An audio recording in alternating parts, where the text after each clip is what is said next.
राजर्षी शाहू महाराज एवढ्या लोभस व्यक्तिमत्वावर महिलांविषयी गैरवर्तणुकीचे आरोप केले, त्यांना कोर्टात खेचलं तुम्ही. त्या विचारधारेच्या पाठीशी तुम्ही जाताय आणि आम्हाला हिंदुत्व शिकवता. डॉक्टर बाबासाहेब आंबेडकरांनी संविधान दिलं, ते संविधान तुम्ही नष्ट करू पाहताय, बदलू पाहताय. आम्हाला कसलं हिंदुत्व शिकवताय तुम्ही? जगद्गुरु संत तुकोबाराया असल्या लोकांसाठीच म्हणून गेले होते, नका दंत कथा येथे सांगो कोणी, कोरडे ते मानी बोल कोण. अनुभव येथे पाहिजे साचार, न चलती चार आम्हा पुढे. तुका म्हणे येथे पाहिजे जातीचे, येरगाबाळाचे काम नोहे. ठाणेकर मतदार बंधू भगिनींनी एक गोष्ट मनापासून लक्षात ठेवा, तुमच्यावर खूप मोठी जबाबदारी आहे, खूप मोठी जबाबदारी आहे. तुम्ही निवडून दिलेल्या एका लोकप्रतिनिधीनं तुमच्याच पाठीत खंजीर खुपसलाय. तुमच्याच नाही, तमाम महाराष्ट्राच्या पाठीत खंजीर खुपसलाय. तुम्हाला तो कलंक पुसून टाकायचा आहे, तो डाग पुसून टाकायचा आहे. ठाणेकरांच्या बाणेदारपणावर, ठाणेकरांच्या प्रामाणिकपणावर, ठाणेकरांच्या संवेदनशीलतेवर प्रश्नचिन्ह उभं राहिलंय. तो डाग आपल्याला पुसून टाकायचा आहे. जे विषारी साप हुकुमशाहीचे महाराष्ट्रानं रोखून धरले होते, ते विषारी साप ठाणं पोखरून महाराष्ट्रात घुसलेत. हा डाग आपल्याला पुसून टाकायचा आहे. 20 तारखेला तुम्ही प्रचंड संख्येनं घराबाहेर पडा. राजन विचारेंचं नाव बघा, मशालीचं चिन्ह बघा आणि बटन दाबा. तुमचं एक मत खूप मोठी क्रांती करू शकतं. तुमचं एक मत इतिहास घडवू शकतं. ठाण्याची फार मोठी जबाबदारी आहे. विसरू नका ती रात्र, विसरू नका. जेव्हा एक विसरू नका जेव्हा एक गद्दार सुरतला पळून चालले होते, सगळा महाराष्ट्र थक्क होऊन टीव्ही बघत होता. अवाक झाला होता महाराष्ट्र सगळा. तिथून ते गुवाहाटीला गेले, लपून बसले. ती रात्र कधी विसरू नका, विसरू नका ती रात्र जेव्हा उद्धवजी ठाकरेंनी एका क्षणात राजीनामा दिला आणि मानानं सन्मानानं वर्षा बंगला सोडला. सगळ्या महाराष्ट्राच्या डोळ्यात अश्रू होते. त्या आसवांना आपल्याला न्याय द्यायचा आहे. ती रात्र विसरू नका, विसरू नका ते दिवस जेव्हा फक्त उद्धवजींना साथ देतायत म्हणून संजयजी राऊत यांना तुरुंगात टाकलं. मागे अनिल देशमुखांनाही तुरुंगात टाकलं होतं खोट्या आरोपाखाली. विसरू नका, ही गोष्ट अजिबात विसरू नका. खूप अन्याय झालाय, खूप अत्याचार झालाय, महागाई, बेरोजगारी तर विसरूच नका. मणिपूरला 2 भगिनींची विवस्त्र धिंड काढली, ते तर विसरूच नका. आपल्या मेडल मिळवलेल्या 7 कुस्तीगीर महिलांना न्याय मिळाला नाही, तेही विसरू नका. काही विसरू नका. त्यांना सांगा, सब याद रखा जाएगा, सब कुछ याद रखा जाएगा. तुम्हारी लाठी और गोलियों से जो कत्ल हुए हैं, उनकी यादों में दिलों को रखा, सब याद रखा जाएगा, सब कुछ याद रखा जाएगा. तुम रात लिखो, हम चांद लिखेंगे. तुम जेल में डालो, हम दीवार फांद लिखेंगे. तुम एफआईआर लिखो, हम है तैयार लिखेंगे. तुम अदालतों से चुटकुले लिखो, हम दीवारों पे इंसाफ लिखेंगे. अंधे भी पढ़ ले, इतना साफ लिखेंगे. बहरे भी सुन ले, इतनी जोर से बोलेंगे. तुम जमीन पे जुल्म लिखो, हम आसमान पे इनकलाब लिखेंगे. तुम काला कमल लिखो, तुम काला कमल लिखो, आग उबलती हुई मशाल लिखा जाएगा. सब याद रखा जाएगा, सब कुछ याद रखा जाएगा. येत्या 20 तारखेला आपल्या निष्ठावान, कर्तृत्ववान, चारित्र्यवान राजनजी विचारे यांना भरभरून मत द्या. भरघोस मतांनी त्यांना निवडून आणा. ही आपली जबाबदारी आहे, हे आपलं कर्तव्य आहे, हे विसरू नका. जय शिवराय, जय भीम, जय हिंद, जय महाराष्ट्र. त्यानंतर मी व्यासपीठावर येण्यासाठी काँग्रेसचे ज्येष्ठ नेते सुरेशभाई ठाणेकर यांनी व्यासपीठावरती यावं. सुखदेव गोलम, मोहन तिवारी, प्रवक्ते सचिन शिंदे, राहुल पिंगळे यांनी व्यासपीठावरती यावं. आपल्या आणि उपजिल्हाप्रमुख शिवसेना उद्धव बाळासाहेब ठाकरे कृष्णकुमार कोळी यांनी व्यासपीठावरती यावं आणि यानंतर माजी आमदार आणि काँग्रेसचे स्टार सन्माननीय मुझफ्फरजी हुसेनभाई यांना विनंती करतो की त्यांनी आपल्याला संबोधित करावं.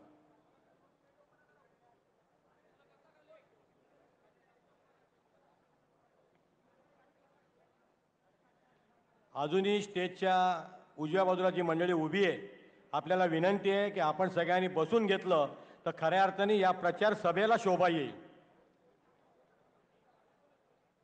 25 ठाणे लोकसभा मतदारसंघाच्या या प्रचारार्थ उपस्थित मंचावर आदरणीय सुप्रियाताई सुळे, जितेंद्र आव्हाड, आपचे शिंदे साहेब, इंडिया आघाडीचे सर्व घटक पक्षाचे सर्व ज्येष्ठ नेते, सन्माननीय व्यासपीठ, उपस्थित बंधू भगिनींनो, पत्रकार मित्रांनो, येत्या 20 तारखेला आपण या ठाणे लोकसभेचे आपले लाडके उमेदवार राजन विचारे साहेब यांना मशाल या चिन्हावरती बटन दाबून त्यांना बहुमताने आपल्याला विजयी करायचा आहे. मित्रांनो, ही निवडणूक या देशाचं भविष्य ठरवणारी निवडणूक आहे. ही निवडणूक या देशामध्ये घटना आपल्याला जर वाचवायची असेल तर आपल्याला इंडिया आघाडी आणि महाराष्ट्र विकास आघाडीच्या बाजूने मतदान करून या देशाची घटना वाचवण्याचं काम तुम्हाला आम्हाला करायचं आहे. या देशातली जो सेक्युलर फॅब्रिक आहे, सर्व जाती धर्म, सर्व प्रांत, सर्व भाषा याला एक मुठ्ठीमध्ये बांधण्याचं काम डॉक्टर बाबासाहेब आंबेडकरांनी केलं. आणि आज केंद्रामधली सरकार आणि ही भाजप त्या घटनेला संपवण्याचा डाव रचत आहे. डाव रचण्यापेक्षा ते घटना नक्की संपवणार आहेत. मागील कित्येक वर्ष आपण हे सगळ्यांनी ते त्यांच्याकडनं ऐकलेलं आहे. आज त्यांनी SC, ST, OBC यांना असलेले सर्व सबसिडीज, मुलांना कॉलेजमधली जी सबसिडीज आणि बेनिफिट्स होते ते बंद करून टाकलेत. स्थानिक स्वराज्याचा OBC रिझर्वेशनचा निर्णय ते होऊ दे. महाराष्ट्रामध्ये आणि अजून बऱ्याच राज्यामध्ये आपण बघताय की स्थानिक स्वराज्याची निवडणुका त्या ठिकाणी पार पडत नाही. मुलांचं इंजिनिअरिंग कॉलेज असेल, मेडिकल कॉलेज असेल, या ठिकाणीचे रिझर्वेशन्समुळे त्यांना त्या ठिकाणी शिक्षणामध्ये अडचण निर्माण झालेली आहे. केंद्रामध्ये येण्याच्या आधी या मोदी सरकारने आणि भाजपाने या देशाला बरेच वायदे आणि वचनं दिली होती. काय म्हणायचे त्यावेळी की डॉलर 55 रुपये झालेले आहेत, 57 रुपये झालेले आहेत. आज डॉलर 85 रुपये झालेले आहेत. त्यावेळी गॅस 400 रुपये होते तर हे ओरडत होते. आज गॅस 1100 रुपये झाला आहे. पेट्रोल 50-60 रुपये होता, आज 100 रुपयेच्या पलीकडे गेलेला आहे. शेतकऱ्यांच्या एकही मुद्द्याला त्यांनी हात लावला नाही, मदतीचा हात पुढे केलेला नाही. MSPचा विषय त्यांनी पूर्ण केलेला नाही. बेरोजगारीच्या अंकावर आज भारतवर्ष सर्वात पुढे आहे. बेरोजगारी, अनएम्प्लॉयमेंट, वुमेन्स ॲट्रॉसिटी, महिलांवरती अत्याचार, कोणत्याही मुद्द्यावरती या सरकार खरी उतरलेली नाही. त्यांनी एक मात्र नक्की काम केलंय की त्यांच्या मित्रांना त्यांनी मोठा केलं. या देशातली संपत्ती त्यांनी विकली. काँग्रेसने 70 वर्षात काय केलं तर काँग्रेसने जी या देशासाठी जी संपत्ती बनवली होती ते विकण्याचं काम नक्कीच त्यांनी या ठिकाणी केलेलं आहे. आणि ते कोणाला विकलं आहे ते माझ्यापेक्षा तुम्हाला सर्वांना त्याची गोष्टीची जाणीव आहे. आज त्यांच्यावरच आरोप करू लागलेत, सांगायला लागलेत. आरोप काय तर सत्य सांगायला लागलेत की काँग्रेसला टेम्पो भरून पैसे हे देत आहे. एका बाजूला तुम्ही डिमॉनिटायझेशन केलं होतं आणि डिमॉनिटायझेशन करत असताना आपण काय सांगितलं, या देशाचा भ्रष्टाचार संपवायचा आहे, या देशाचा उग्रवाद संपवायचा आहे, टेररिझम संपवायचा आहे. आपण ना टेररिझम संपवू शकलेत, आपण ना भ्रष्टाचार संपवू शकलेत. आज स्वतःच्या तोंडातनं आपण ते कमिटमेंट ॲक्सेप्टन्स केलं आहे की अडाणी अंबानीने हजारो कोटी रुपये काँग्रेसला दिली. हे जर तुम्ही म्हणत असतील तर याचा अर्थ तुम्ही दिलेलं वचन आणि तुम्ही केलेल्या भाष्य हे अत्यंत चुकीचं होतं आणि खोटाडा होता की या देशातला आम्ही भ्रष्टाचार संपवलाय. आज अडाणी अंबानीचा आपण इन्क्वायरी करावं, ED पाठवावी. इन्कम टॅक्स पाठवावं, पण ते आपण करणार नाही, कारण तुमचा त्यांच्याबरोबरचा साठा लोटा आहे. मित्रांनो, मोदी सरकारने ज्या वेळी निवडणुका येतात, निवडणुकीच्या आधी 5 वर्ष ते म्हणतात, 4 दिवस आधी वाराणसीमध्ये त्यांनी इंटरव्ह्यू देत असताना हे म्हटले की मी ज्या गावात राहत होतो, ज्या शहरात राहत होतो, माझ्या आजूबाजूचा सगळं मुस्लिम समाज होता, मी मुस्लिम समाजाला माझ्याकडनं लांब कसा करू शकतो हे विचार सुद्धा मी करू शकत नाही. आणि परत काल भाषण केलं, कल्याणमध्ये भाषण केलं, त्या ठिकाणी काय म्हटलं की काँग्रेस आणि इंडिया आघाडीची सरकार हे अल्पसंख्याकांना, बहुसंख्येच्या समाजाचा सगळी धनसंपत्ती लुटून त्या ठिकाणी अल्पसंख्यांना देणार आहेत. हे 15% हे या लोकांना देणार आहेत, यांचे मंगलसूत्र काढून त्या लोकांना देणार आहात. इंडिया आघाडीचं मॅनिफेस्टो, काँग्रेसचं मॅनिफेस्टो हे मुस्लिम लीगचा मॅनिफेस्टो आहे. एखाद्या देशाच्या पंतप्रधानांनी या देशामध्ये मागील 70 वर्षामध्ये कधीही ही पाटली घातली नसेल जी नरेंद्र मोदींनी घातली आहे. मित्रांनो, इलेक्शन आलं की फक्त हिंदू मुस्लिम. देशातली प्रगती, देशासमोर आम्ही परत 2047चा प्लॅन ठेवणार आहेत म्हणतात, 2047चा. मग आता मागील 10 वर्षामध्ये आपण काय केलं?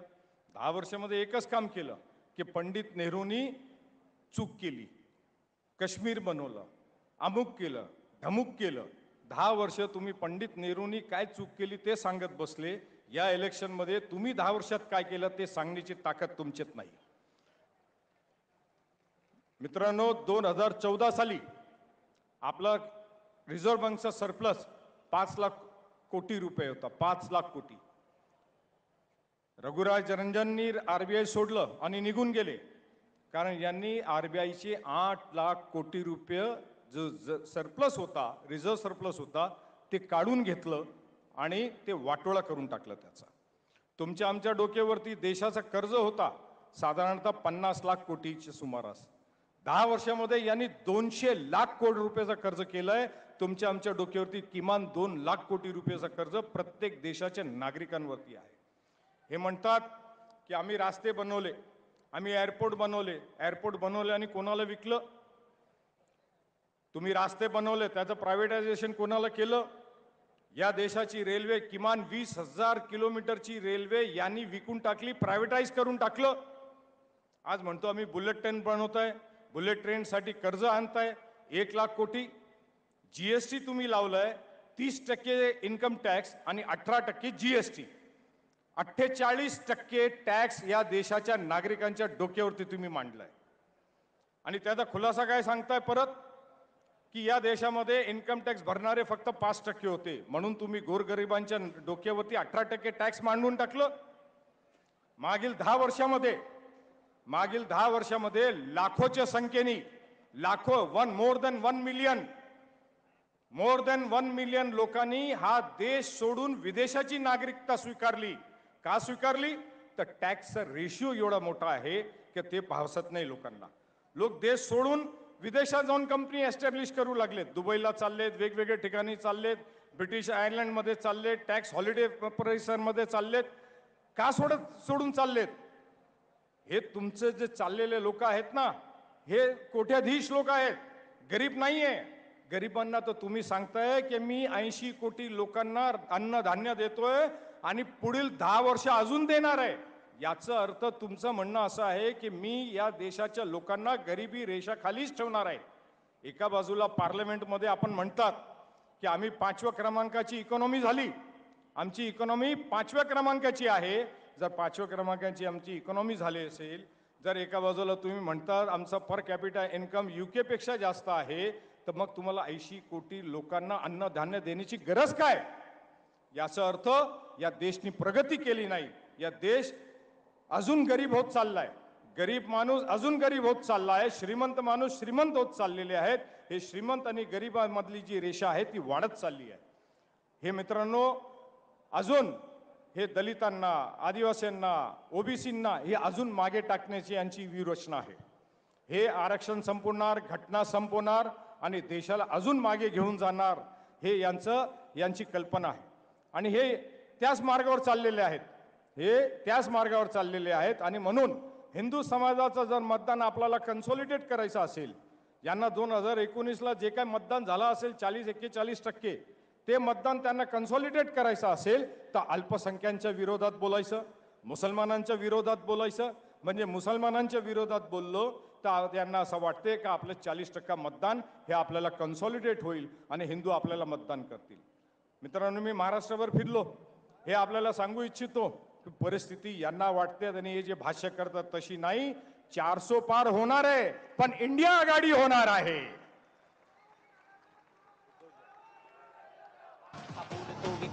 जय हिंद, जय महाराष्ट्र, जय भीम. गेला बाप माझा सोडू नका साथ रे गद्दार सारे पळवा. अरे उद्धव साहेब आगे बढ़ो. मध्ये ईडीच्या घराण झाली अरे उद्धव साहेब आगे बढ़ो. ब्रँड आपला ठाकरे. अरे उद्धव साहेब आगे बढ़ो.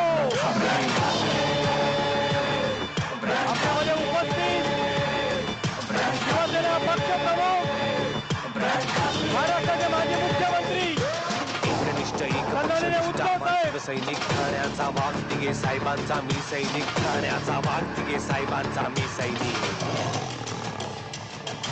सामान्य जनतेपासून सत्य तुम्ही लपवले. शाखेत तुम्ही आमच्या शंडगुंड घुसवले. वाटेत माझ्या बेलाल गुंड निखारे. वाघाचा बछडा हा एकटा नडतो विचारे. वाघाचा बछडा हा एकटा नडतो विचारे.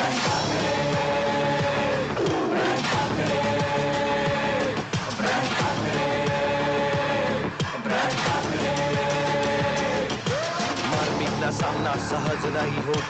काळो की रात्र ही पण शब्द माझे जोड. स्वस्त झाले नेते आणि वाया गेलं बोट. याद राखा चोरांनो किमती माझं बोट.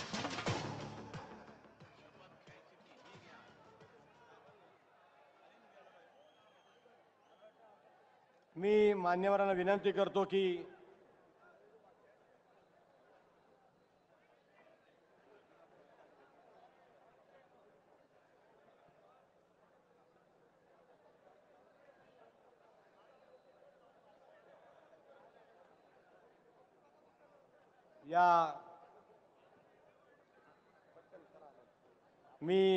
मान्यवरांना विनंती करतो,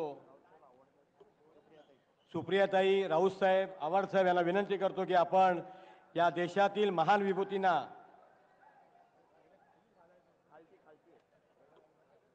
भारत माता छत्रपती शिवाजी महाराज आणि या सर्व विभूतींना पुष्पहार अर्पण करण्याची विनंती मी राऊत साहेब, सुप्रियाताई सुळे, त्याचबरोबर जितेंद्रजी आव्हाड साहेब, तुषारजी गांधी यांना विनंती करतो की आपण सर्वांनी या महान विभूतींना पुष्पहार अर्पण करायचं आहे.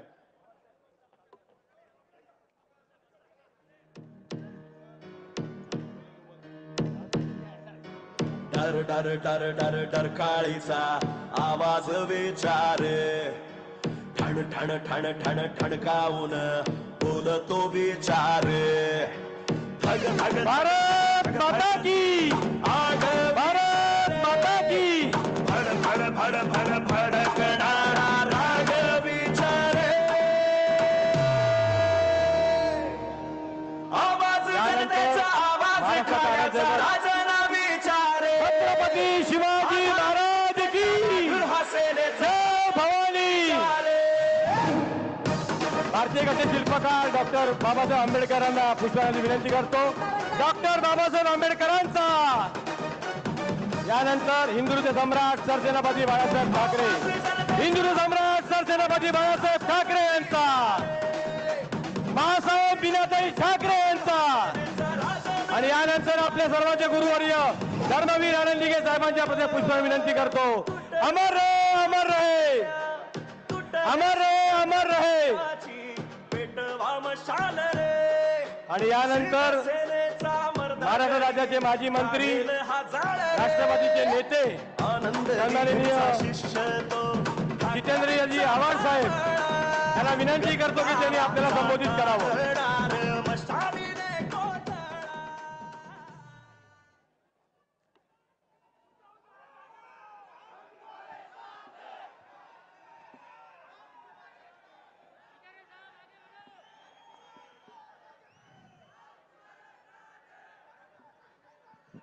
विचार मंचावर उपस्थित असलेले महाराष्ट्राचं लोकप्रिय नेतृत्व आणि संपूर्ण महाराष्ट्र ज्यांनी यात भूल घालून ठेवली आहे ते उद्धवसाहेब ठाकरे, राष्ट्रवादी काँग्रेसच्या नेत्या सुप्रियाताई सुळे, संजयजी राऊत, विचार मंचावर बसलेले सर्व मान्यवर आणि माझ्या बंधू भगिनींनो, महाराष्ट्रातली स्थिती काय आहे, देशातली स्थिती काय आहे, हे वेगळं काही सांगायला नको. ही फेअर अँड फिअरलेस इलेक्शन व्हायला हवी असं इलेक्शन कमिशन आणि सगळ्या लोकांचं मत असतं. पण कालपासनं ठाण्यामध्ये उद्धव साहेब, कालपासनं ठाण्यामध्ये अशा नोटिसेस यायला सुरुवात झाल्या आहेत आणि ह्या नोटिसेस अशा लोकांना येत आहेत की त्यांच्यावरती कुठलाही गुन्हा नाही. नोटीस काय म्हणते, ज्या अर्थी माझी खात्री झाली आहे, माझी खात्री झाली म्हणजे कॉन्स्टिट्यूशन पेक्षा मोठा आहे हा माणूस. मुंब्रा पोलीस ठाणे हद्दीत 20/5/2024 रोजी लोकसभेची सार्वत्रिक निवडणूक होणार आहे. मुंब्रा शहरात मोठ्या प्रमाणात मतदान केंद्र व मतदान बूथ असतात. मुंब्रा परिसर हा राजकीय दृष्ट्या अतिसंवेदनशील आहे. सतर मतदानाच्या वेळी आपण कायदा व सुव्यवस्थेचा प्रश्न निर्माण होईल आणि स्वतः प्रत्यक्ष किंवा अप्रत्यक्षरित्या हस्ते परहस्ते कोणतेही कृत्य करू नये याकरता मुंब्रा पोलीस ठाणे हद्दीत कायदा व सुव्यवस्था अबाधित राखण्यासाठी तुम्हाला 15 ते 19 मुंब्र्याच्या बाहेर राहावं लागेल. आता याला कायदा कुठला लावलाय? 144(2) संविधानाचं कलम आर्टिकल नंबर 19 सेक्शन 1D, ज्याला आपण मूलभूत अधिकार म्हणतो, त्या मूलभूत अधिकारामध्ये भारताचा कुठलाही नागरिक हा कधीही कुठेही जाऊ शकतो, कुठेही राहू शकतो आणि कुठेही स्थायिक होऊ शकतो. आता हा जो सही करणारा माणूस आहे, हा काय डॉक्टर बाबासाहेब आंबेडकरांपेक्षा मोठा आहे काय? पण ही दडपशाही सुरू झाली आहे साहेब. ह्या अशा नोटिसेस फक्त आम्हाला का, आमच्या कार्यकर्त्यांना का? या नाक्यावरती पोलिसांच्या समोर 2 गँगमध्ये मारामारी झाली. निवडणुकीचा फॉर्म भरत असताना एकावरही कारवाई केली नाही पोलिसांनी. मग आम्हाला नोटीस कशासाठी साहेब? मी सांगितलंय त्यांना, ह्या अशा नोटिसेस दिल्या तर आम्ही उद्या बंदची हाक देऊ आणि बंद करू. जर उद्या कायदा आणि सुव्यवस्थेचा प्रश्न निर्माण झाला तर त्याचे हे सगळे परिणाम पोलिसांना भोगावे लागतील. पोलिसांनी दादागिरी करू नये. फ्री अँड फेअर इलेक्शन होऊ द्या. पोलिसांचं निवडणुकीत मध्ये पडण्याचं कुठलंही काम नसतं. राज्यकर्त्यांचे हस्तक म्हणून वाकू नका. तुमच्या ड्रेसचा आम्हाला कळतं की तुमच्यावर जबरदस्ती आहे, तुम्ही काहीच करू शकत नाही. पण तुम्ही काहीच करू शकत नाही म्हणून कायदा वाकवू नका. हा कायदा जसा आहे तसा राहू द्या. निवडणूक शांततेने चालली आहे, ती शांततेने चालू द्या. तुम्हाला जर वाटत असेल की सत्तेला कोणी घाबरतं, तर आम्ही गांधीजींची औलाद आहोत. मीठ उचलून कायदा भंग करून या देशामध्ये मिठावरचा टॅक्स कमी केलेली माणसं आहोत. तेव्हा असल्या नोटीस बिटीसला आम्ही मानत नाही. त्या आम्ही अशा फेकून रस्त्यावर टाकणार आहोत. आणि ज्याला तुम्ही नोटीस दिली आहे, मी आज इथे जाहीर करतो, ज्याला त्यांनी नोटीस दिली आहे तो उद्यापासून माझ्या गाडीत फिरणार आहे, तो माझ्या घरी राहणार आहे. हिम्मत असेल तर अटक करून दाखवा. काय लावलंय काय साहेब? गेल्या 2.5 वर्ष सहन करतोय. माझ्यावर 7 खोटे गुन्हे टाकले. अरे बाबा, तेव्हा ठीक आहे हो, पण निवडणुकीत तुम्ही घाबरवताय म्हणजे एवढी पायाखालची वाळू घसरली आहे साहेब. एखादा फिल्म दाखव, फिल्म तयार आहे का रे? आज दुपारी मला एका बाईनी बोलवलं, शिवसैनिक शेंडगे नावाच्या बाईनी, त्या आनंदनगरमध्ये. बिचारीनी एक असं घराच्या समोर पायरी टाकली होती. ती विचारे साहेबांचा जोरदार प्रचार करते. सकाळी तिथे महापालिकेचे कर्मचारी गेले आणि तिच्या पायऱ्याच तोडून टाकल्या. हे कुठले राजकारण? हे इतकं गलिच्छ राजकारण ठाण्यात सुरू आहे. मोहितेबाई कुठे आहेत? मोहितेबाई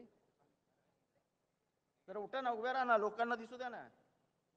उठ्या ना, उभा मी सांगतो, उभ्या राहा साहेब. ह्या आपल्या कार्यकर्त्या यांचं बिचाऱ्यांचं पोळी भाजीचं दुकान, यांनी तुम्हाला समर्थन दिलं म्हणून त्यांच्या उत्पन्नाचं साधनच तोडून टाकलं आणि सगळ्या ठाण्यात घडत होतं. मावडीची एवढीच विनंती आहे लोकांना, जर ते कायदा हातात घेणार असतील तर आपल्यालाही कायदा हातात घ्यावा लागेल. आणि म्हणूनच त्यांना संविधान काढायचं आहे. या संविधानातले सगळे कायदे हे लोकांच्या हक्कांसाठी आहेत. म्हणूनच त्यांना लोकशाही काढून टाकायची आहे. कारण का आपल्या देशातली संसदीय प्रणाली ही प्रत्येक राज्याला दिल्लीत पाठवून दिल्लीत देशाचा कारभार पाहण्याचा अधिकार देते. त्यांना सगळ्यांना दिल्लीत जाऊ द्यायचं नाहीये. त्यांना फक्त दिल्लीत बसून कारभार चालवायचा आहे. तो आम्हाला मान्य नाही. आम्हाला एक अधिकारशाही मान्य नाही. आम्हाला लोकशाही हवीच. तेव्हा हे जे मतदान आहे, पेट्रोल वाढलं कमी करू. गॅस किती आहे? 1100 ना, 500ला देणार आहोत आम्ही. 500ला सगळ्या महिलांनी टाळ्या वाजवा. 500ला आम्ही देणार आहोत. पहिल्या 30 लाख नोकऱ्या देणार आहोत. प्रत्येक महिलेला जिच्याकडे पिवळं रेशन कार्ड आहे तिला 1 लाख रुपये वर्षाला देणार आहोत. हे सगळं देऊच, पण ही लढाई आहे ते तुमचं संविधान काढणार आहे. आपलं संविधान गेलं तर आपलं स्वातंत्र्य जाईल. ज्या संविधानाने माझ्यासारख्या मागासवर्गीयाला अधिकार दिले, अनेक ओबीसी, बीसी, ईसी यांना प्रगतीची दारं मोकळी करून दिली, त्या सगळ्यांना परत तसेच मागे टाकणार आहेत. संविधान हा आपला आत्मा आहे जगण्याचा. डॉक्टर बाबासाहेब आंबेडकरांनी दिलेला आत्मा आहे. रक्त सांडलं तरी चालेल, रक्ताचे पाठ वाहिले तरी चालतील, पण कुठल्याही परिस्थितीत संविधान बदलू देणार नाही. कुठल्याही परिस्थितीत लोकशाहीचा हक्क गमावणार नाही. आणि म्हणून ही निवडणूक हे कमी करू, ते कमी करू, हे देऊ, ते देऊ ह्याच्यासाठी नाही आहे. ही निवडणूक लोकशाही विरुद्ध हुकुमशाहीमध्ये, जनता विरुद्ध बीजेपी अशी सुरू झाली आहे. जनतेने निवडणूक हातात घेतली आहे. आता फक्त 2 तारखेला जाऊन, आपलं 20 तारखेला जाऊन राजन विचारे यांच्या मशाल या निशाणीवर बटन दाबून राजन विचाऱ्यांच्या विचारांना आणि उद्धव ठाकरे, शरद पवार आणि राहुल गांधी यांना एकत्रितपणाने भारत हातात देण्याची कामगिरी करूया. एवढंच बोलतो, रजा घेतो. जय हिंद, जय महाराष्ट्र, जय भीम.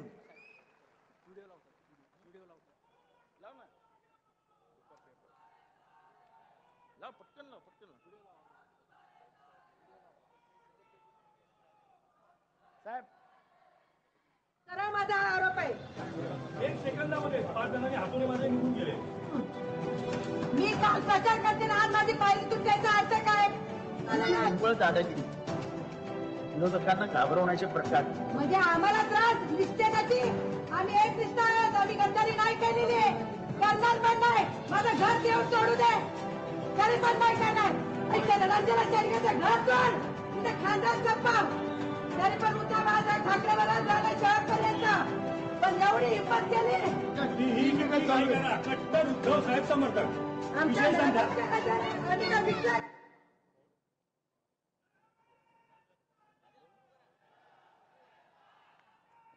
महाराष्ट्राचं आराध्य दैवत छत्रपती शिवाजी महाराजांना वंदन करून भारतरत्न डॉक्टर बाबासाहेब आंबेडकर, हिंदुहृदय सम्राट, शिवसेना प्रमुख बाळासाहेब ठाकरे आणि आमचे गुरुवर्य धर्मवीर आनंद दिघे साहेब यांच्या स्मृतीस वंदन करून या 25 ठाणे लोकसभा मतदारसंघाच्या या प्रचार सभेला उपस्थित असलेले सन्माननीय माजी मुख्यमंत्री आणि शिवसेनेचे पक्षप्रमुख आदरणीय उद्धव ठाकरे साहेब, सन्माननीय आमचे शिवसेनेचे नेते आदरणीय संजय राऊत साहेब, त्याचबरोबर या ठिकाणी उपस्थित असलेल्या आमच्या सुप्रियाताई सुळे मॅडम आणि सन्माननीय मुझफ्फर हुसेन साहेब, जितेंद्र आव्हाड साहेब आणि या मंचावर असलेले सर्व मान्यवर, सर्व पक्षाचे कार्यकर्ते, पदाधिकारी आणि समोर बसलेले सर्व निष्ठावंत कार्यकर्ते, बंधू आणि भगिनींनो, सर्वप्रथम मी या ठिकाणी एवढ्या मोठ्या संख्येने आपण सर्व पक्षाचे कार्यकर्ते या ठिकाणी उपस्थित राहिल्याबद्दल आणि आपण जी गेले 2 महिन्यापासून इंडिया महाविकास आघाडीच्या माध्यमातून या ठिकाणी जी एकजूट दाखवली आणि त्यामुळेच या ठिकाणी आज ही जाहीर सभा या ठिकाणी होत आहे.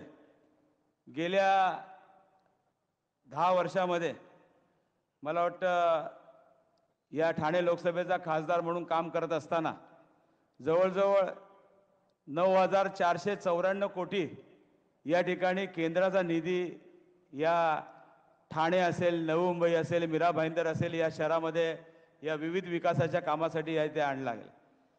त्याचबरोबर या जे नवीन ठाण्याचं रेल्वे स्थानक आहे, ज्यावेळेला 2014ला मी निवडून आल्यानंतर पहिल्यांदाच पार्लमेंटमध्ये मी महापौर असताना एक विजन डॉक्युमेंट त्या ठिकाणी केलं होतं आणि त्या विजन डॉक्युमेंटमध्ये या जवळजवळ 7 ते 8 लाख लोक या ठिकाणी रेल्वेने प्रवास करत असतात जीव मुठीत घेऊन आणि त्याकरता ठाणे आणि मुलुंडच्या इथे रेल्वे स्टेशन असावं असं त्या रिपोर्टमध्ये म्हटलं होतं आणि त्याचा पाठपुरावा करून मी पार्लमेंटमध्ये ही परिस्थिती त्या ठिकाणी सांगितल्यानंतर त्यावेळचे रेल्वे मंत्री सुरेश प्रभू यांनी पुढच्या रेल्वे बजेटमध्ये या ठाणे आणि मुलुंडच्या दरम्यानच्या रेल्वे स्टेशनला मंजुरी दिली.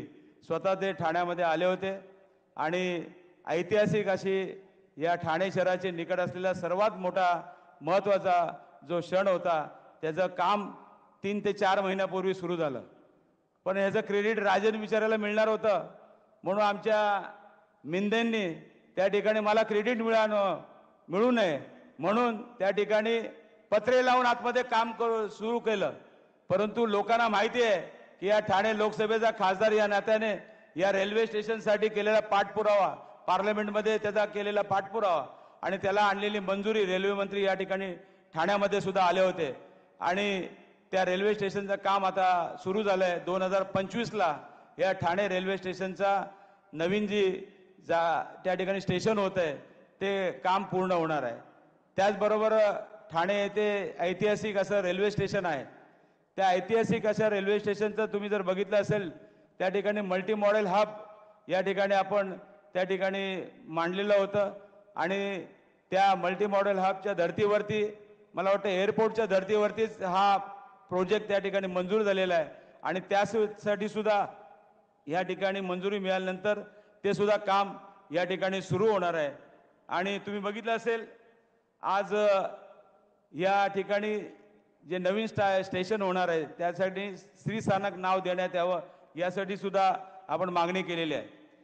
स्मार्ट सिटी अंतर्गत या ठाणे शहरामध्ये विविध योजना अंतर्गत मला वाटतं या ठिकाणी स्मार्ट सिटीच्या यादीमध्ये ठाणे शहर यावं यासाठी 3 वर्ष सातत्याने प्रयत्न केले असता या ठिकाणी 4थ्या वर्षी या ठाणे शहराचा स्मार्ट सिटीमध्ये मान्यता मिळाली 2016ला आणि आज या अंतर्गत त्या ठिकाणी ठाणे रेल्वे स्टेशन स्थानक सॅटिस 2 आणि तलावांचं संवर्धन या ठिकाणी यासाठी निधी मिळाला. हे करत असताना सॅटिस 2 मध्ये कोपरी येथे आपण मागणी केली होती आणि 260 कोटीला त्यासुद्धा मान्यता मिळाल्यानंतर त्या ठिकाणी ठाणे स्टेशन ते गुरुद्वारा या ठिकाणी फ्लायओव्हरचं काम सुरू झालेलं आहे आणि येत्या काही दिवसामध्ये ते पूर्ण होणार आहे. त्याचबरोबर या तुम्हाला माहितीच असेल की ठाणे शहर एक तलावांचं शहर आहे.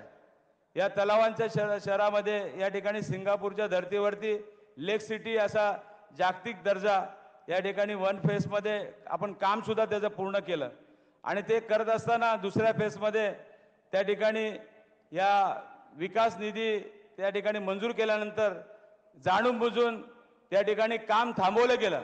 अशा तुम्ही लोकांना या ठिकाणी तुम्ही निवडून देणार आहेत का हा सुद्धा प्रश्न आपल्या समोर आपण मांडतो.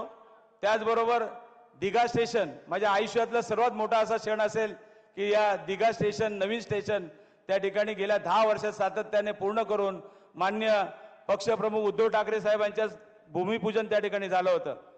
परंतु हे काम सातत्याने मागणी केल्यानंतर ते काम पूर्ण झालेलं आहे आणि त्याचं लोकार्पण सुद्धा झालेलं आहे.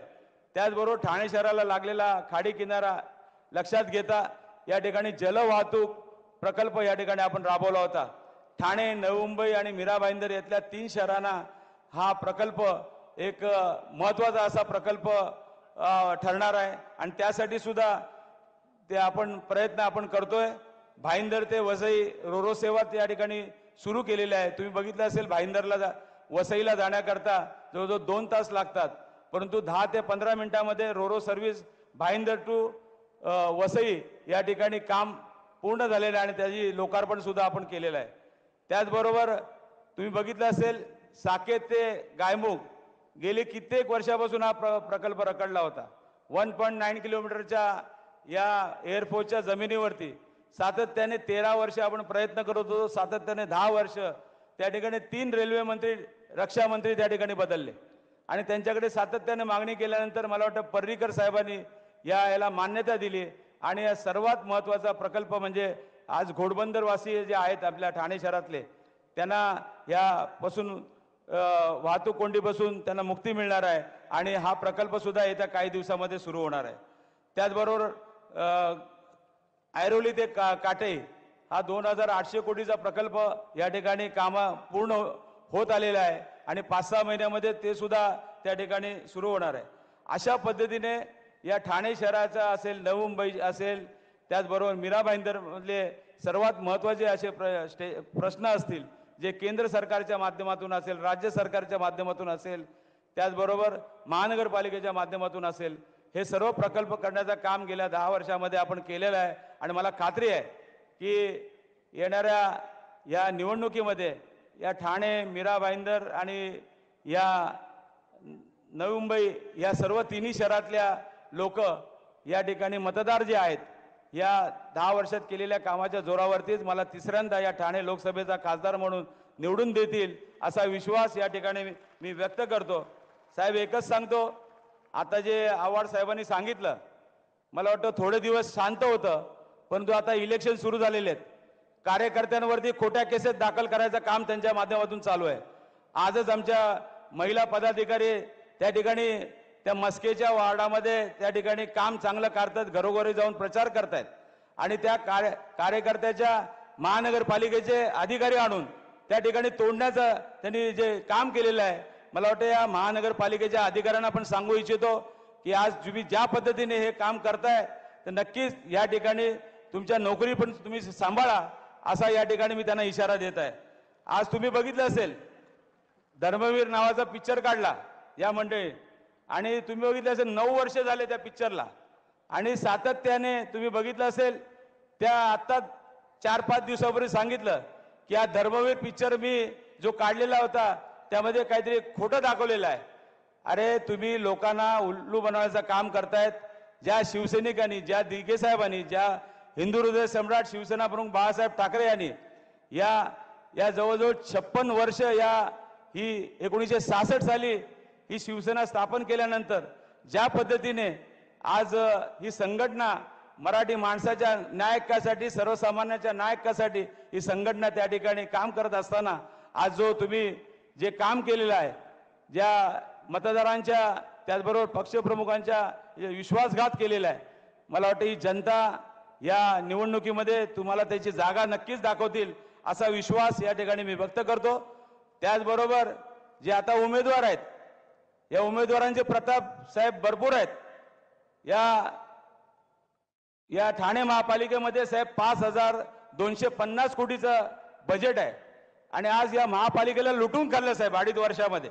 आज जवळजवळ या महापालिकेमध्ये तुम्ही बघितलं असेल परिवहन व्यवस्था ढेपाळलेली आहे. नुकतेच कळवा हॉस्पिटल होतं, त्या कळवा हॉस्पिटलमध्ये एका रात्रीत 18 जणांचा मृत्यू पावला. परिवहन सेवा आहे, त्या परिवहन सेवेला सुद्धा ज्या परिवहन सेवेचे सल्लागार म्हणून त्या ठिकाणी मुख्यमंत्री आहेत, ती परिवहन सेवा जी आहे ती सुद्धा आता शेवटचा घटक त्या ठिकाणी मोजते.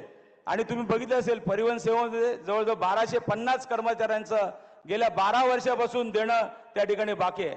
अशा पद्धतीने या ठाणे महापालिकेला संबंध जो कारभार आहे ती गोल्डन गँगचा प्रमुख या ठिकाणी मला वाटतं उभा आहे. या ठाणेकरांना सर्व माहिती असेल की या कशा पद्धतीने या ठाणे महापालिकेला लुटण्याचं काम या माध्यमातून केलेलं आहे. साहेब आता इलेक्शन आता आहे, या इलेक्शनमध्ये सुद्धा बघितलं असेल इलेक्शन फंड गोळा करण्यासाठी या ठाण्यातल्या व्यापारी, त्याचबरोबर आमचे ज्वेलर्स असतील, छोटे मोठे उद्योजक असतील, त्यांना धमकवण्याचं काम चालू आहे साहेब. आणि त्या ठिकाणी पैसे उकळण्याचं काम चालू आहे. मला वाटतं मी या ठाण्यातल्या व्यापाऱ्यांना सांगू इच्छितो की तुम्ही फक्त ही 20 तारीख जाऊ दे, 4 तारखेला हा निर्णय आल्यानंतर या व्यापाऱ्यांना आम्ही दिलासा देण्याचं काम नक्कीच या माध्यमातून आपण करू. आज तुम्ही बघितलं असेल, आज आमच्या या ठिकाणी गुजराती बांधव या ठिकाणी राहतात. आज तुम्ही बघितलं असेल सूरज परमार केस, या सूरज परमार केसमध्ये सुद्धा या ठिकाणी ज्यांची नावं आहेत आज ते या इलेक्शनला उभे आहेत. हा गुजराती समाज विसरलेला नाही आणि या गुजराती समाजाला न्याय देण्याचं काम या शिवसेनेच्या माध्यमातून, महाविकास आघाडीच्या माध्यमातून आम्ही नक्कीच देऊ. आणि जनता हे उघड्याडोळ्याने बघते आणि नक्की खात्री आहे की या निवडणुकीमध्ये त्यांची जागा त्यांना दाखवली जाईल. आणि मी आपल्याला विनंती करतो की आपण या ठाणे लोकसभेचा खासदार म्हणून तिसऱ्यांदा मला लोकसभेचा या खासदार म्हणून निवडून द्याल असा विश्वास या ठिकाणी व्यक्त करून माझे 2 शब्द संपवतो. जय हिंद, जय महाराष्ट्र, वंदे मातरम. आणि यानंतर शिवसेना नेते खासदार सन्माननीय संजयजी राऊत साहेब यांना विनंती करतो, टाळ्यांच्या गजरामध्ये आपण राऊत साहेबांचं स्वागत करूया. आदरणीय पक्षप्रमुख उद्धवजी ठाकरे, व्यासपीठावरील सर्व महाविकास आघाडीचे मान्यवर, आपण पक्षप्रमुख उद्धव ठाकरे यांचं भाषण ऐकण्यासाठी जमलेला आहात. मी देशावर बोलणार नाही, महाराष्ट्रावर बोलणार नाही. देशाचे प्रधानमंत्री येऊन इथे भाषण करतात, तेही देशावर बोलत नाहीत, देशाच्या प्रश्नावर बोलत नाहीत. पण मी ठाण्यावर बोलणार आहे आणि फक्त 1 मिनिटं बोलणार आहे. कारण ठाण्यामध्ये देशाची लढाई सुरू आहे. इथे निष्ठावंत राहील की गद्दार राहील, याकडे देशाचं लक्ष या ठाण्यात लागलेलं आहे.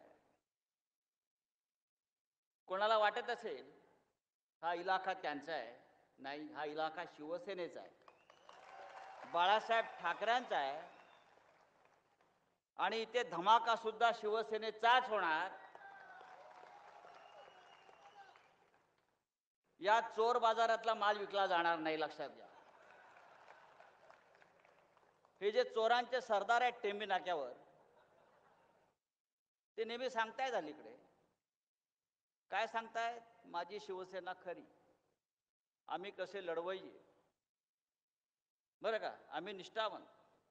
बाळासाहेब ठाकरेंचा विचार, हिंदू हृदय सम्राट माननीय बाळासाहेब ठाकरेंचा विचार आम्हीच कसे पुढे नेत आहोत असं तुणतुणं वाजवतात आणि पाठीमागून मोदी ढोल वाजवतात. पण हिंदू हृदय सम्राट बाळासाहेब ठाकरे यांचा जर विचार या चोराच्या सरदाराला खरोखर माहीत असेल तर मी सांगतो, उद्धवजी, बाळासाहेबांनी वारंवार सांगितलेल्या जाहीर सभातून आपल्याला, मराठी माणसाला, ते ठाण्यात सुद्धा येऊन त्यांनी सांगितलेलं आहे, निष्ठेच्या बाबतीत एक वेळ लढला नाहीस तरी चालेल पण विकला जाऊ नकोस. एक वेळ लढला नाहीस तरी चालेल पण विकला जाऊ नकोस. आज या माणसानं स्वतःलाही विकलं आणि टेंबी नाका सुद्धा विकला निष्ठावंतांचा. म्हणून ही लढाई निष्ठावंतांची आहे. आणि मला खात्री आहे, ज्या ठाण्यानं हिंदू हृदय सम्राट बाळासाहेब ठाकरे यांच्यावर भरभरून प्रेम केलं आणि शिवसेनेच्या स्थापनेपासून शिवसेनेच्या इतिहासातली पहिली सत्ता शिवसेनेनं दिली बाळासाहेब ठाकरेंना आणि शिवसेनेला, ती ठाण्यातली शिवसेना, ठाण्यातली जनता हा चोरीचा माल संसदेमध्ये पाठवणार नाही आणि ठाणे शिवसेनेचंच राहील. अशा प्रकारे ही निष्ठेची धगधगती मशाल पेटत राहील आणि पार्लमेंटला जाईल. मी आपला फार वेळ घेत नाही. माननीय उद्धवजी आपल्या समोर येतील आणि आपले विचार मांडतील. जय हिंद, जय महाराष्ट्र. उद्धव साहेबांच्या भाषणाआधी एक छोटासा व्हिडिओ आहे. कृपया विनंती, आपण व्हिडिओ चालू करावा. मी विचारे साहेबांचं ठाणेकर नागरिकांतर्फे मी खास करून आभार मानेन की या मासुंदा तलावाचं रूपडं बदलण्याकरता मी विचारे साहेबांचं ठाणेकर नागरिकांतर्फे मी खास करून आभार मानेन की या मासुंदा तलावाचं रूपडं बदलण्याकरता त्यांनी खूप कष्ट घेतलेले आहेत, खूप सातत्याने पाठपुरावा केलेला आहे. खासदार महोदयांना धन्यवाद देतो. त्यांचा पाठपुरावा एकदम भारी असतो. त्यांचं एकदा कामाच्या मागे लागले की तो माणूस समोरचं ते काम त्याला माहित आहे, काम नाही केलं ते यांचं पाठलाग चालू असतो. एखाद्या कामाच्या मागे पाठपुरावा कसा करावा हे राजेंद्र विचारे यांच्याकडून शिकायला पाहिजे. मी विचारे साहेबांचं ठाणेकर नागरिकांतर्फे मी खास करून आभार मानेन की या मासुंदा तलावाचं रूपडं बदलण्याकरता त्यांनी खूप कष्ट घेतलेले आहेत, खूप सातत्याने पाठपुरावा केलेला आहे. खासदार महोदयांना धन्यवाद देतो. त्यांचा पाठपुरावा एकदम भारी असतो.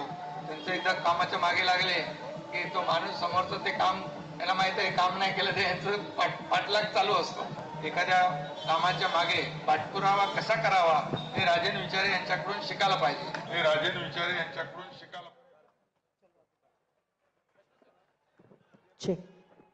आणि यानंतर शिवसेना पक्षप्रमुख आदरणीय उद्धव साहेब आगे बढ़ो.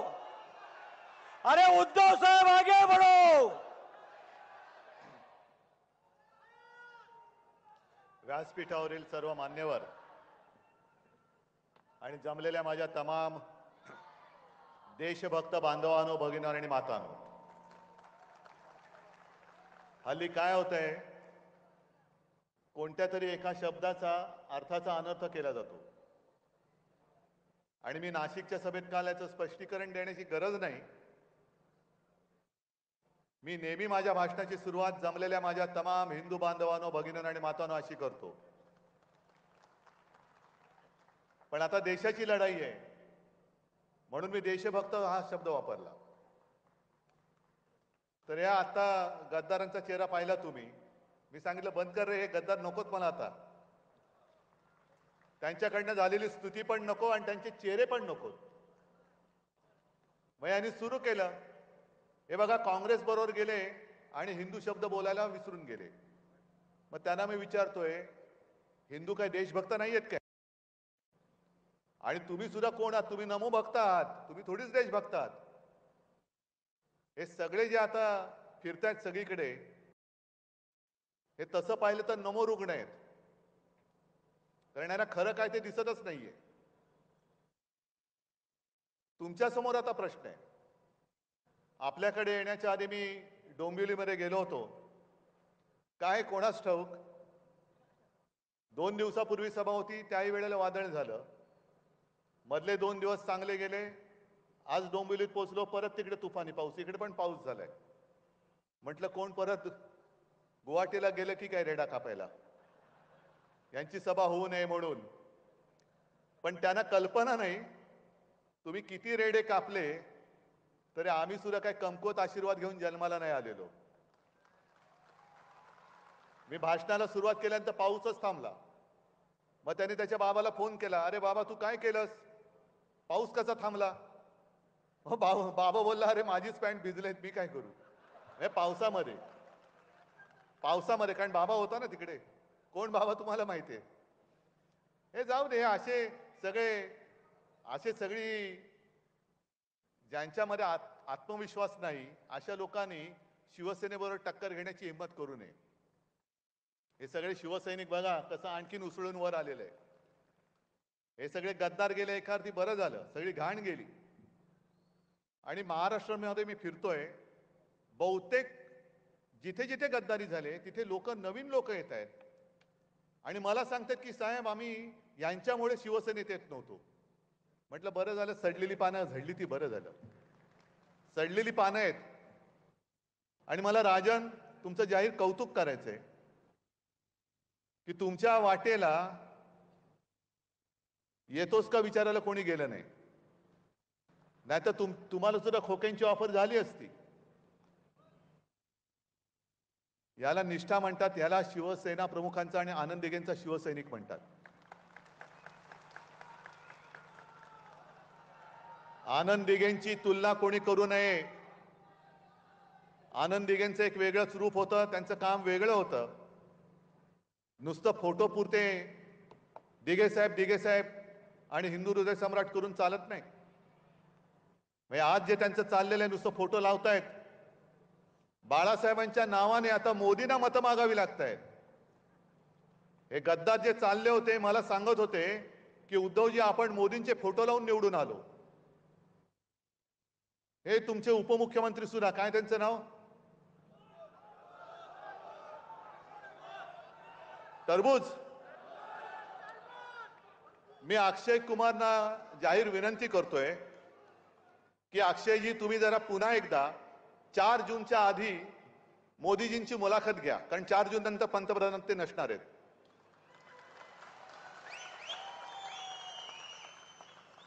आणि 4 जूनच्या आधी मुलाखत घेतल्यानंतर त्या मुलाखतीत एक प्रश्न जरूर विचारा, जसा तुम्ही गेल्या मुलाखतीत विचारला होता की तुम्ही आंबा कसा खाता, तसं त्यांना विचारायचं की तुम्ही टरबूज कसं खाता,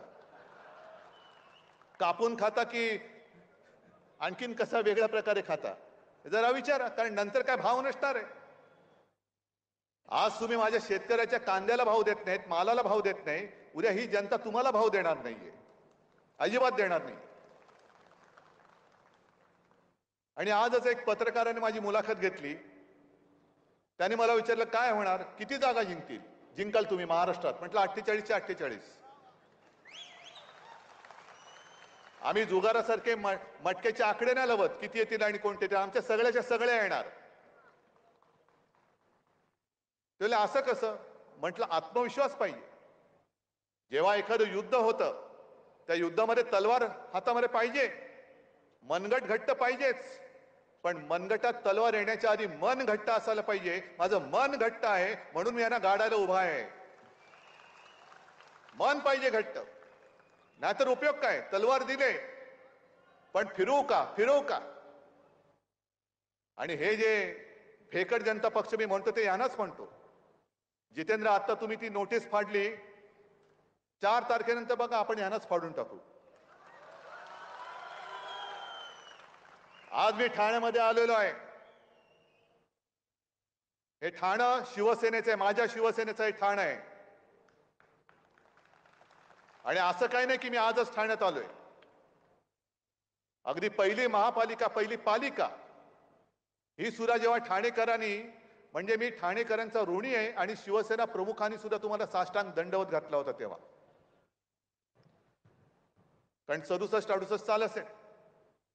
पहिल्या प्रथम विजयाचं माप कोणी जर का शिवसेनेच्या पदरात टाकलं असेल ते माझ्या ठाणेकरांनी टाकलेलं आहे.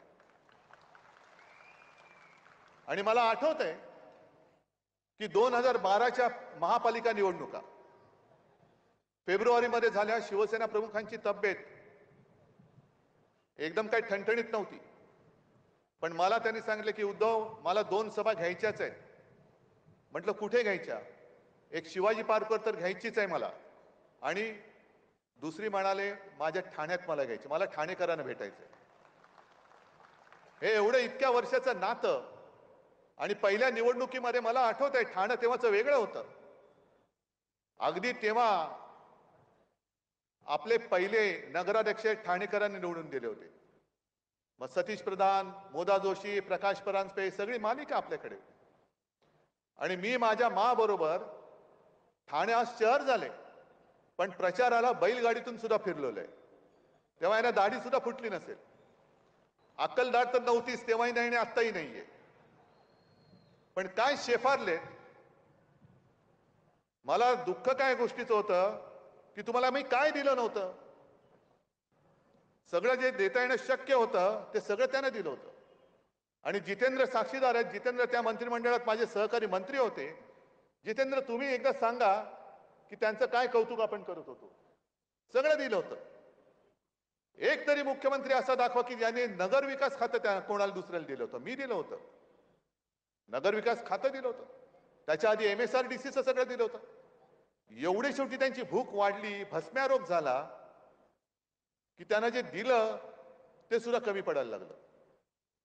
आणि मग जेव्हा माझं ऑपरेशन झालं होतं, खरं मी शिवसैनिकांवरती विसंबून आज सुद्धा तुमच्याच जोरावरती मी लढतोय, तुमचाच जोरावर.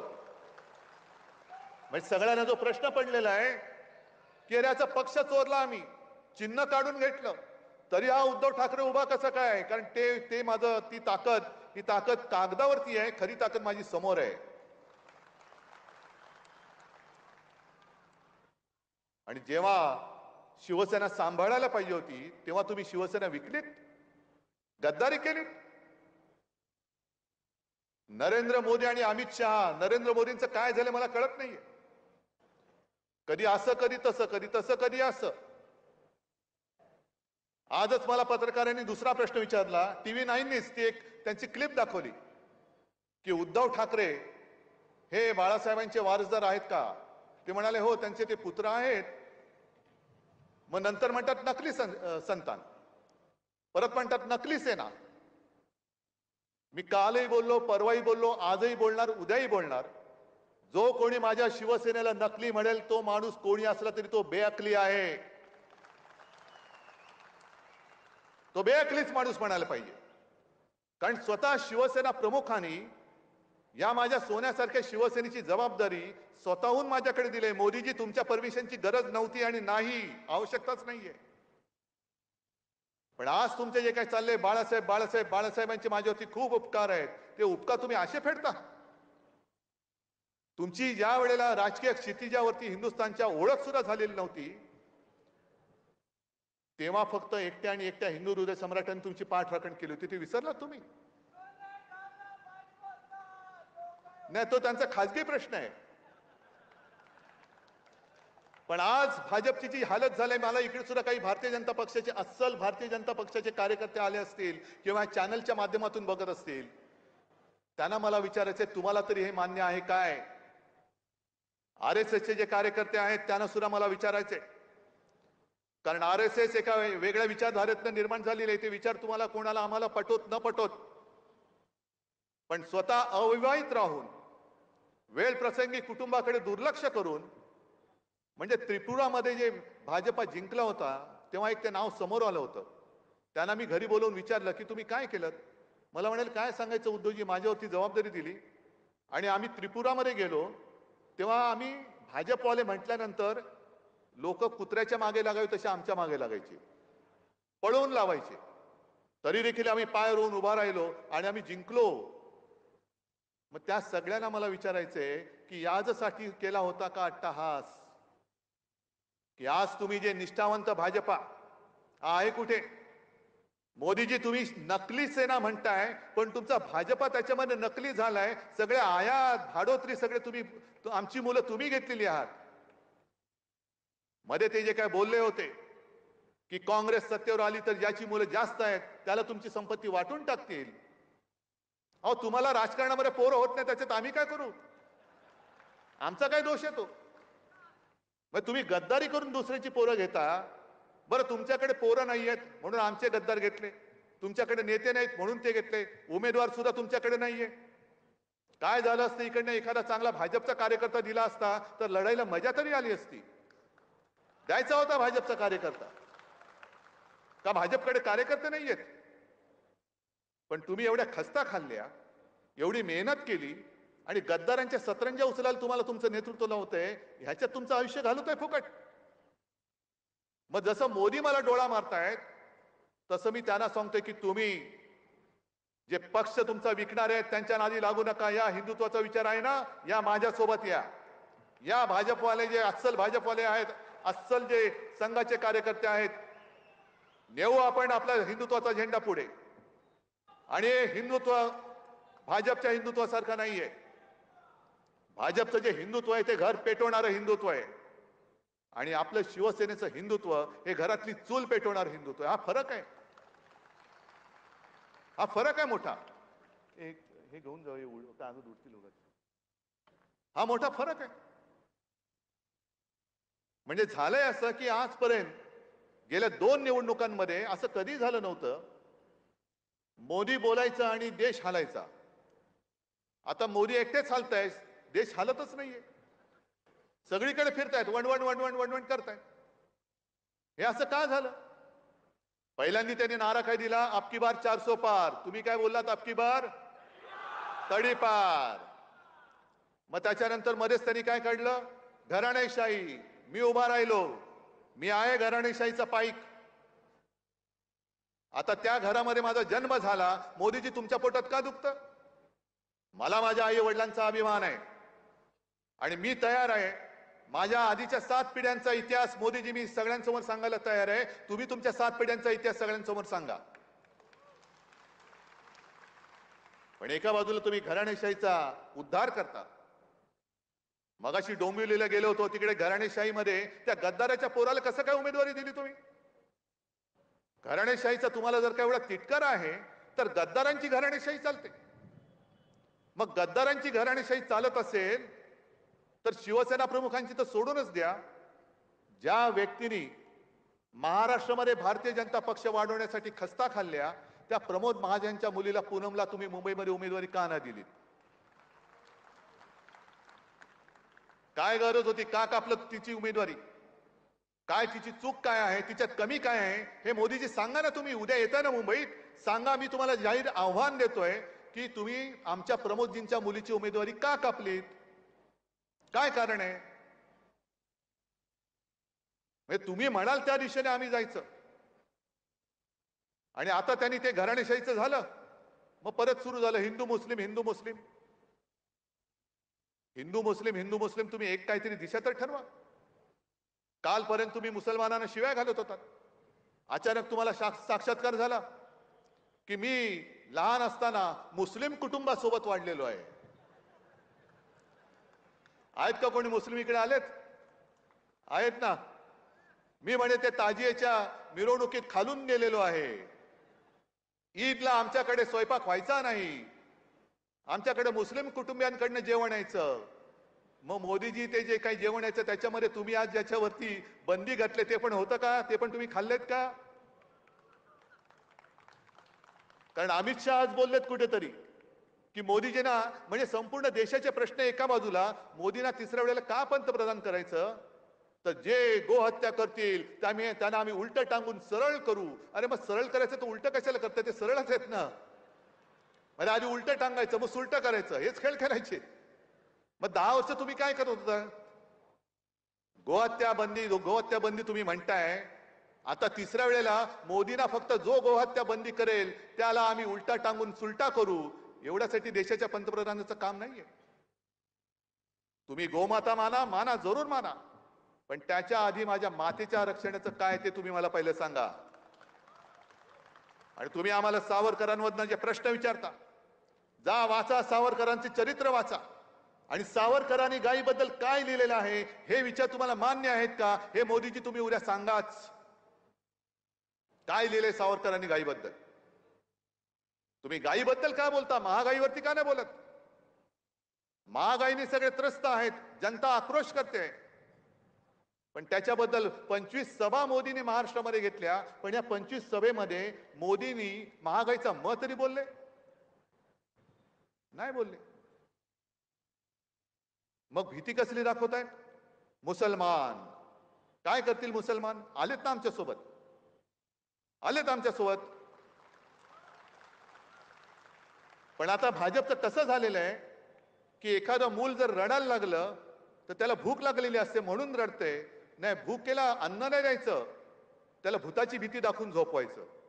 आता मूल रडते, त्याच्या पोटामध्ये अन्नाचा कण नाही. 10 वर्ष तुम्ही तुमचे सगळे बँक अकाउंट सगळे फुगले, पण त्याच्या पोटामध्ये अन्नाचे 2 घास गेलेले नाहीयेत. तो भुकेने कळवळतोय, भुकेने रडतोय. बघ भूत येईल.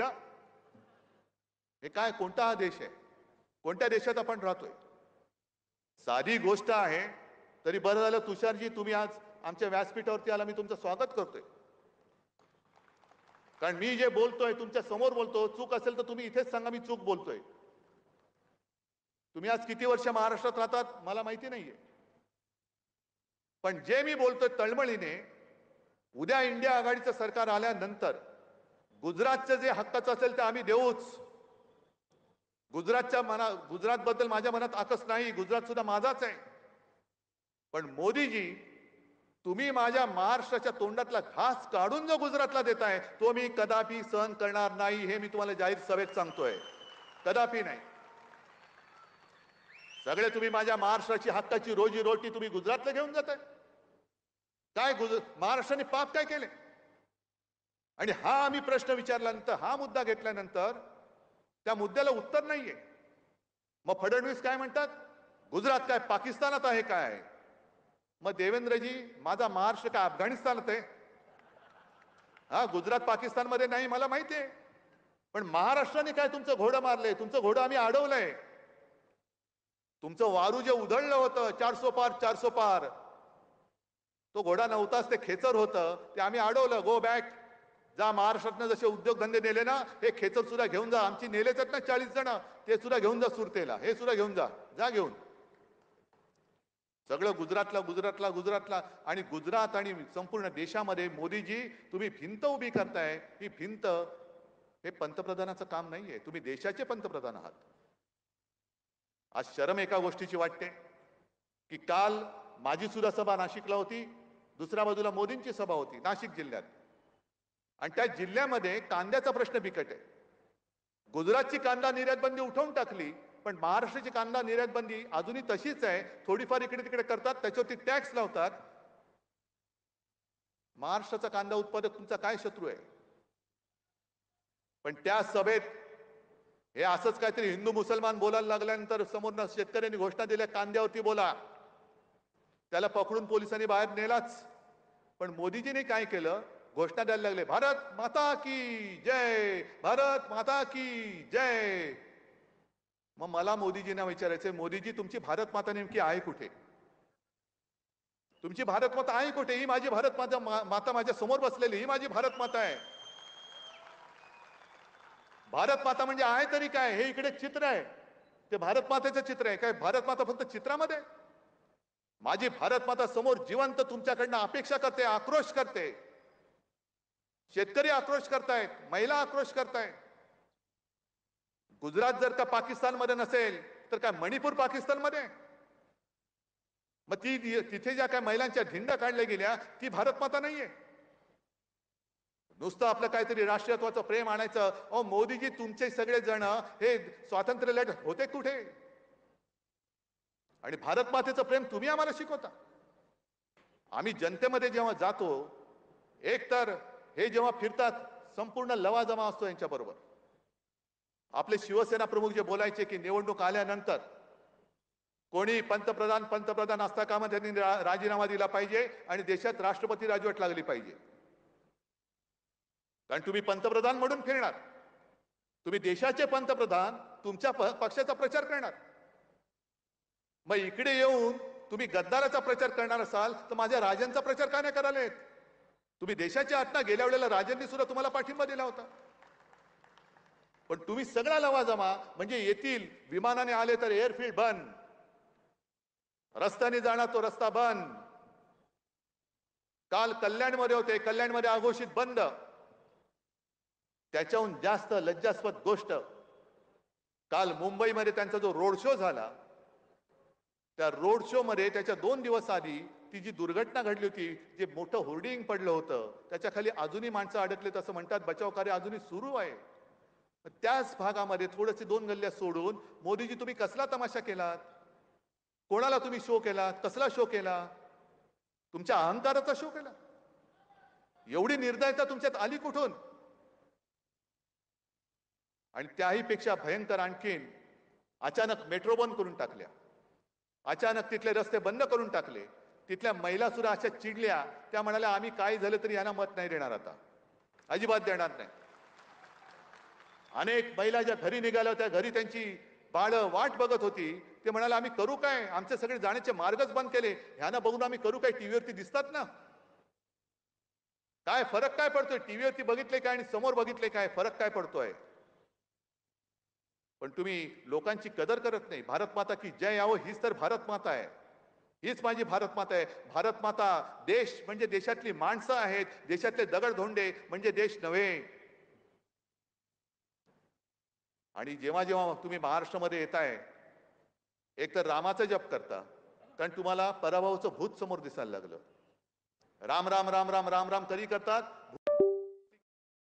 जप करतो. आता यांना ज्याच्याकडनं पराभव होणार त्याची भीती वाटते, म्हणून ते उद्धव ठाकरेचा जप करतायत. सगळीकडे जातील तिकडे नकली सेना, नकली सेना, नकली संतान. बोला, तुमचे 4 दिवस आता राहिलेले आहेत. 4च दिवस राहिलेत. त्याच्यानंतर 4 जून नंतर मोदी पंतप्रधान नसतील हे आज लिहून ठेवा. आज लिहून ठेवा. आणि त्यांना मी दोष देत नाही. त्यांचं जे असं तळ्यात मळ्यात मग कोणाच्या तरी गळ्यात असं जे काय चालतं, हा त्यांना दोष देता येणार नाही. मी आज टोमणा नाही मारत आहे, खरं सांगतोय. कारण आपण 2 दिवस नाही झोपलं तर किती मनावरती ताण येतो. येतो ना, येतो की नाही येत? डोळे चुरचुरायला लागतात, मन असं बधीर होतं, बुद्धी थोडीशी इकडे तिकडे हलते. हे तर 10 वर्ष नाही झोपलेले. आता 10 वर्ष झोपले नाहीत तर मेंदूला शीण आला असेल की नसेल? बरं, पंचायत अशी झाले की आता पातंजलीचं तेल पण लावता येत नाही, कारण त्याच्यावरती कोर्टाने बंदी आणलेली आहे. मग अमिताभ बच्चन जे वापरतात थंडा थंडा कूल कूल, ते थोडं भाजपवाल्यानं थोडंसं त्यांच्या टाळूवरती घाला आणि थोडा आराम द्या. हे शिवसेना म्हणे काँग्रेसमध्ये विलीन होणार. तुम्हाला कोणी सांगितलं? आम्ही 25-30 वर्ष भाजपासोबत राहिलो, काय भाजपामध्ये विलीन झालो? पवार साहेब जे बोलले ते पवार साहेबांचा तो जो काही उल्लेख होता तो त्यांनी त्यांच्या विचाराने वेगळ्या यांनी केला होता. सगळे छोटे प्रादेशिक पक्ष. पण मला चिंता आहे ती भारतीय जनता पक्षाची आहे. कारण 4 जून नंतर यांचं सरकार राहत नाही. 5 तारखेलाच भाजपा फुटेल पहिला. आणि मोदीजी, तुम्ही शब्दाचे पक्के असाल तर 2 वर्षानंतर तुम्ही 75 वर्षाचे व्हाल तेव्हा तुम्ही राजकारणातून निवृत्त होणार. आमच्या इंडिया आघाडीकडे खूप चेहरे आहेत. तुम्ही जे म्हणता ना की दरवर्षी हे पंतप्रधान बदलतील, अहो म्हणजे याचा अर्थ तुम्ही मान्य केले की आम्ही सत्तेवरती येतोय. आमच्याकडे खूप चॉईस खूप आहे. पण भाजपाचा आता प्रश्न आहे. भाजपला आता कळलंय की मोदींचं नाणं चालत नाही. आता पर्याय द्यायचा कोण? ऐन वेळेला आता चेहरा बदलता येत नाही. मग मोदीजी 75 वर्षाचे झाल्यानंतर झोळी अडकून गेले, मग भाजपाच्या पदरात धोंडे. भाजप काय करणार? त्याच्यामुळे हे सगळं असं जे विचित्र चाललेलं आहे, हा विचित्रपणा आता आपल्याला थांबवावा लागेल. इथे जी काय गुंडागर्दी चाललेली, मला मागे कोणतरी बोललं की इकडे कोणतरी काय ती गोल्डन गँग होती. महापालिकेमध्ये सुद्धा भ्रष्टाचार. एक तर ठाणा महापालिका तर लुटलीच. मध्ये बातमी आली होती की महापालिकेच्या तिजोरीत फक्त 10 कोटी रुपये राहिलेले आहेत. म्हणजे कर्मचाऱ्यांचा पगार द्यायला आता पैसे नसतील. मुंबई महापालिका ते ओरबाडून खातातच आहे. त्यांचे सगळे मित्र हे तुम्हाला माहिती आहेत कोण कोण आहेत. हे सगळे ओरबाडून खात आहेत. म्हणजे एका गोष्टीचा मला अभिमान आहे किंवा होता की शिवसेनेच्या हातात मुंबई महापालिका होती. ती आतापर्यंत महापालिका विसर्जित होईपर्यंत 2012 साली 640 कोटीच्या तुटीमध्ये असलेली मुंबई महापालिका आतापर्यंत आपण 90,000 कोटीच्या प्लसमध्ये आणून दाखवली होती. 90,000 कोटीच्या ठेवी ठेवल्या होत्या.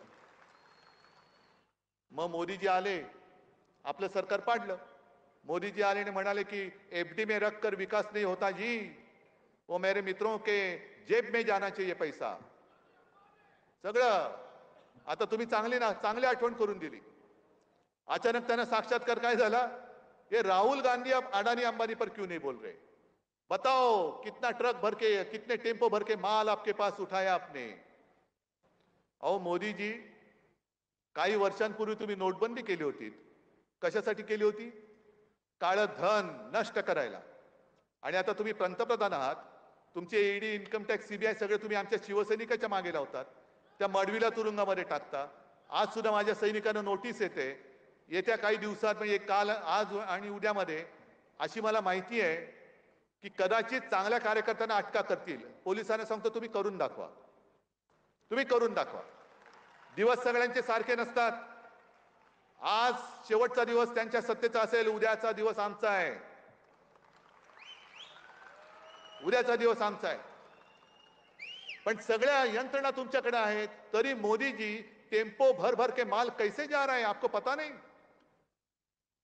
आणि जर टेम्पो भरभरून काळा पैसा तिकडे जात असेल तर मग नोटबंदी तुम्ही केली ती फसली त्याची कबुली आहे की नाही हे तुम्ही सांगा सगळ्या जनतेला. मग तुमची प्रत्येक पावलं चुकताय. एक तर आता तुम्ही म्हणताय जसं देवेंद्र फडणवीस म्हणाले की उद्धव ठाकरेंच्या सभेत पाकिस्तानचा झेंडा होता.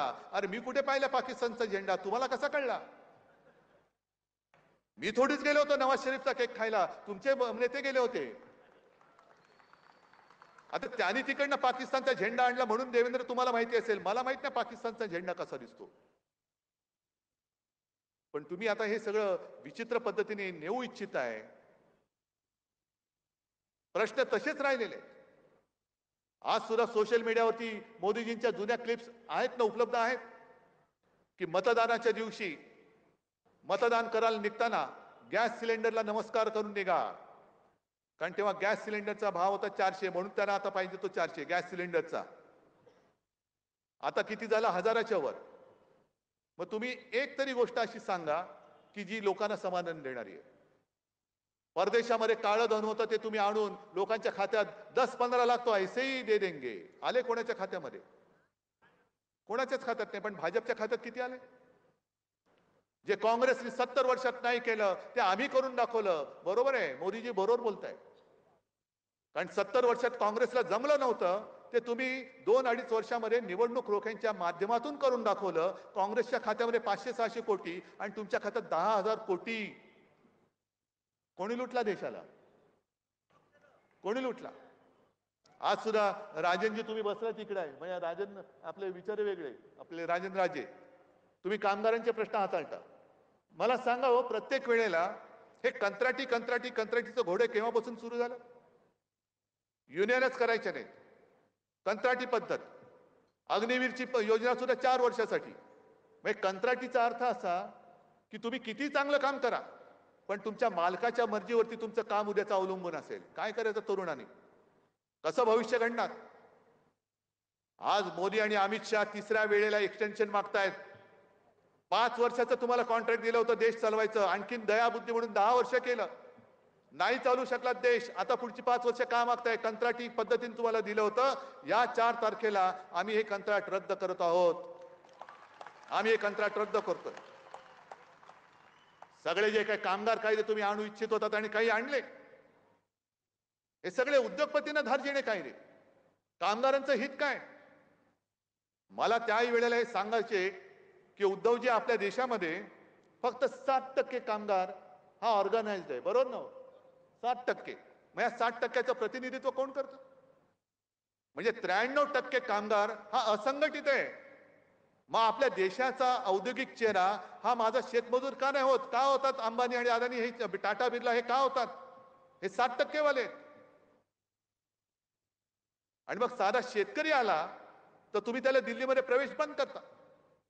हमी भाव देणार तुम्हीच बोलला होतात आणि तो हमी भाव कधी देणार अजून मिळत का नाही हे विचारायला जेव्हा माझा शेतकरी उत्तरेतला हा दिल्लीकडे निघाला स्वतःच्या राजधानीमध्ये, तेव्हा जणू काही चीन येतोय अशा पद्धतीने त्याच्या मार्गामध्ये कुंपणे टाकली गेली, काटेरी तारा टाकल्या गेल्या, खिळे टाकले गेले.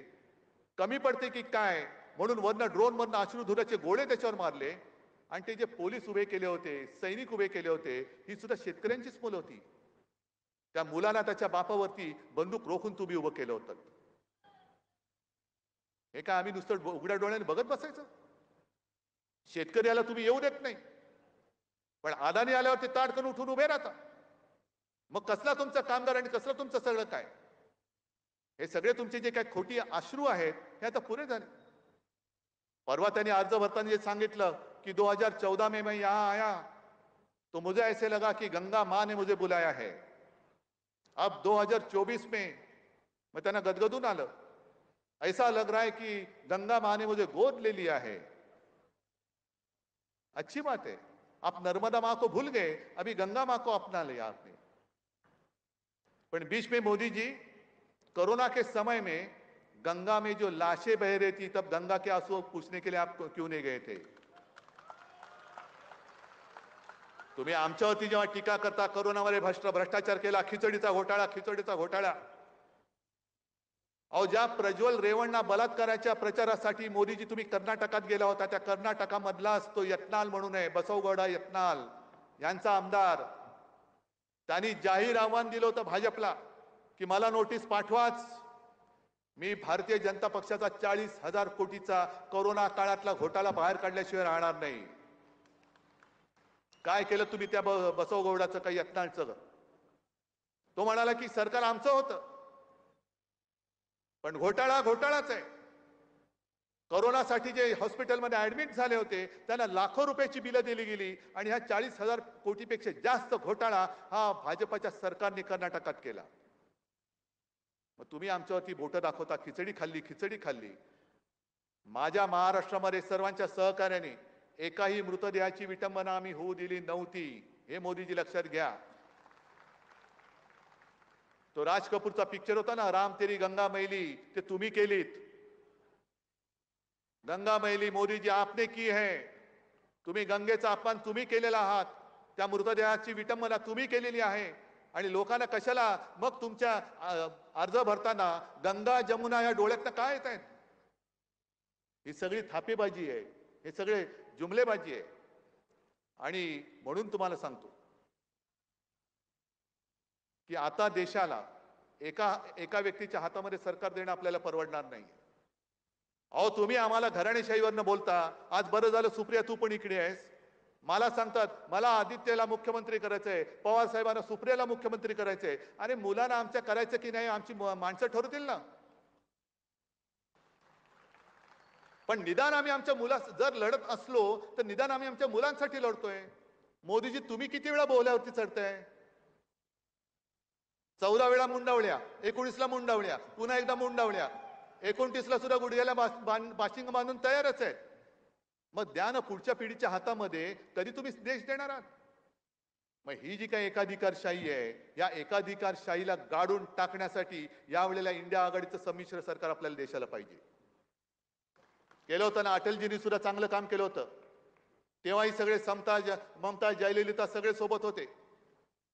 आता सुद्धा सगळे आम्ही एकत्र आलेलो आहोत आणि उत्तम काम नरसिंहरावांनी पण केलं होतं, मनमोहनजींनी पण केलेलं, अटलजींनी पण केलेलं. ही सगळी सरकार संमिश्र सरकार होती. पण जेव्हापासून हुकुमशाही सारखी वाटचाल तुमची सुरू झाली तेव्हा आता आम्हाला डोळे उघडून तुम्हाला हटवण्याखेरीज दुसरा पर्याय राहणार नाहीये. आणि म्हणून शेवटी एकच विनंती आहे, जी आता लढाई होणार आहे ते गद्दार आणि निष्ठावंतामध्ये होणार आहे.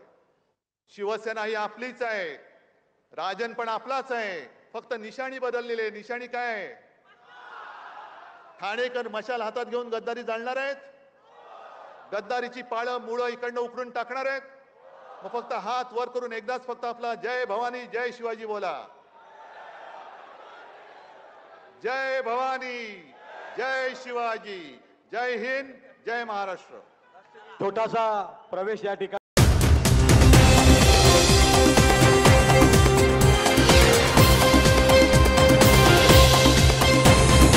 सत्यविचार.in, समस्या तुमची, बातमी आमची.